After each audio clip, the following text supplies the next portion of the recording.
Father Sofronie wished his monastery to be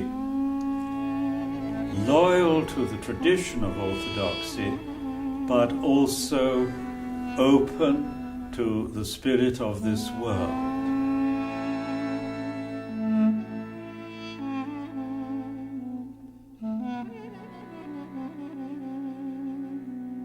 I had the opportunity, the blessing, to meet Father Sophronios of Essex many times.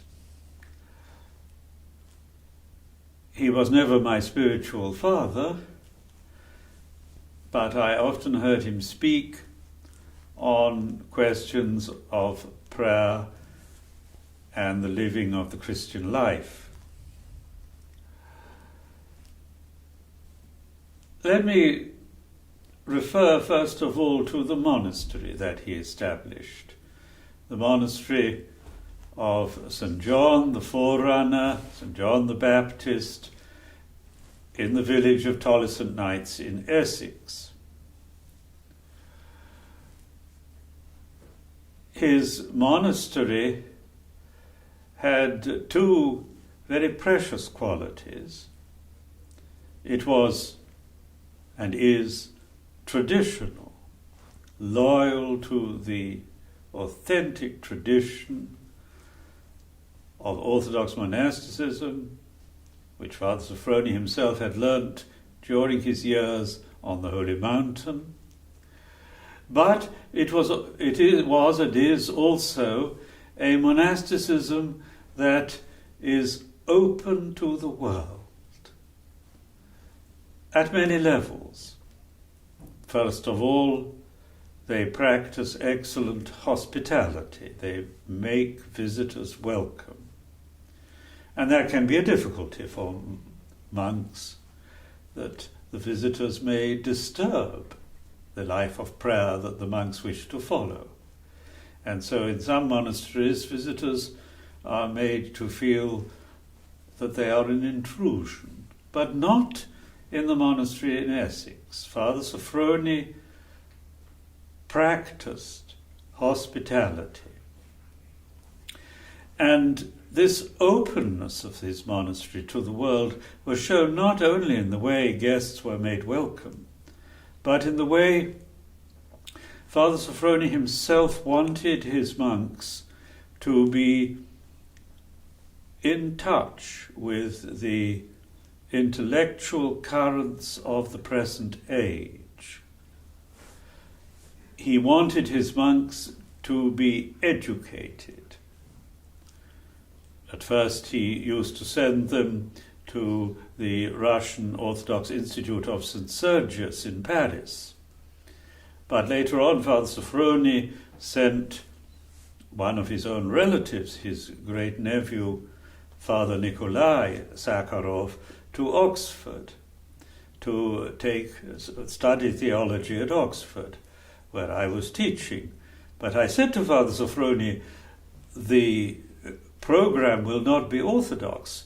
For most of the course, his teachers will be Anglican, Protestant, or Roman Catholic. Why not send him to Paris?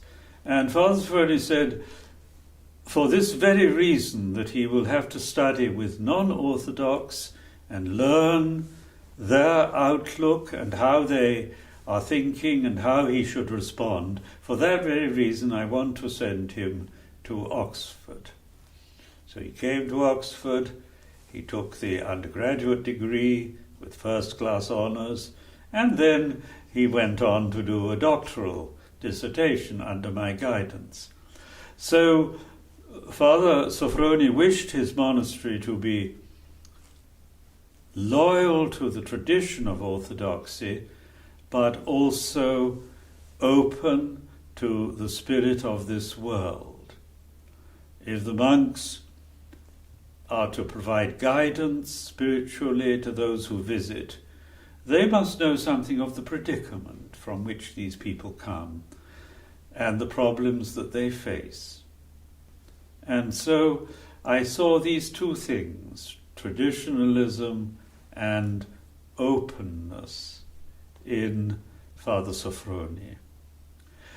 He was, in many ways, a very bold person, because in his monastic community he introduced certain innovations. The community does not have the daily office, orthros, hesperinos. On weekdays they merely have in the morning 2 hours Jesus prayer, 2 hours in the evening. And they say the Jesus prayer together in the same chapel. One person says it 100 times, then another takes it up. They don't all say it aloud together, only one voice at a time. At weekends, Saturday evening and Sunday, they have a vigil service in Aghiografiile on Saturday, and in the morning the liturgy. But in the week, the Jesus prayer. So that is something unusual. Another unusual feature of the monastery has been that they have monks and nuns together, worshipping together. Of course, they live in different buildings, quite separate, but they have their meals together. This is different from the traditional Orthodox monasticism. So he was traditional, but he was also bold. And I might say that in the many years that the monastery has existed, there has never been any scandal of any kind. Yes, in his personal theology, Father Sofronie was also very bold. He extended the idea of kenosis, for example. The Greek fathers used the notion of kenosis, self-emptying, only with regard to Christ's incarnation. But Father Sofronie, in his theology, saw the act of creation as already an act of self-emptying. God, as it were, limits his omnipotence in order to make room for what is not himself. This is an idea he took from the Russian theologian Father Sergei Bulgakov, but he extended the idea of kenosis even further and applied it to the life of the Trinity, that in their mutual love, the persons of the Trinity empty themselves in order to be open to the other. This is quite an unusual idea. I'm not sure whether I personally agree with it, but I mention this simply to show how Father Sofronie was a bold person in his teaching, in his own thought, as well as in his organizing of the monastic life. But if he was bold, he was also a humble person. He was a very sensitive person who was upset by criticisms and attacks. And I recall once when I was in the monastery, in front of the brothers, he said to me, "I have made many mistakes, and I have made mistakes because I was too much afraid of what other people would think and say, and that has misled me." And he spoke with such suffering at that moment. So, while he was bold, he was not complacent. He was a sensitive, in a good sense, person, perhaps too sensitive. He would never have claimed to be perfect. Now people begin to think of the sanctity of Father Sofronie. Well, we have to recognize that holy people had their personal struggles and difficulties, and they had their own difficulties of character. And Father Sofronie was well aware of his own failings. But what he has done has so far endured. He came to England with his little brotherhood around 1959. The community had already existed in France, but it took its present form around that period. So now we can speak of half a century of the life of the monastery in Essex. It is not merely something that has arisen momentarily and then disappeared. Since Father Sophronie's death, his successor, Archimandrite Kirill, continues faithfully with the line of the community. So what Father Sophronie established, through a lot of personal suffering, has endured. And as I see it, the monastery continues to go from strength to strength. Aspect of Father Sophronie that I did not yet mention was his sense of humor. He was a person who, as I say, was sensitive, who had suffered a lot from criticism, from misunderstanding, but he did not lose his sense of joy. And I can remember his humor. For example, one day he was asked at table in the refectory, "When will the liturgy be on Wednesday?"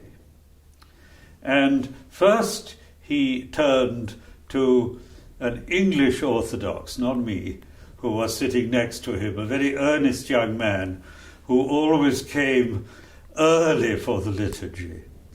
And he said, "The liturgy on Wednesday will begin at 10 o'clock.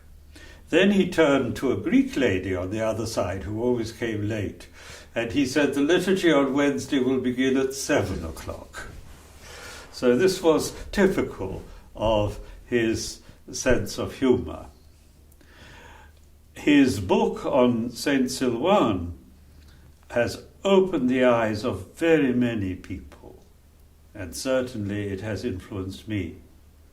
His own writings are often quite complicated, especially when he speaks about hypostasis. But his interpretation of the teaching of Saint Silvan is most valuable. And if it was not for Father Sophronie, the world would never have learnt about Saint Silvan, who led a hidden life in the Russian monastery.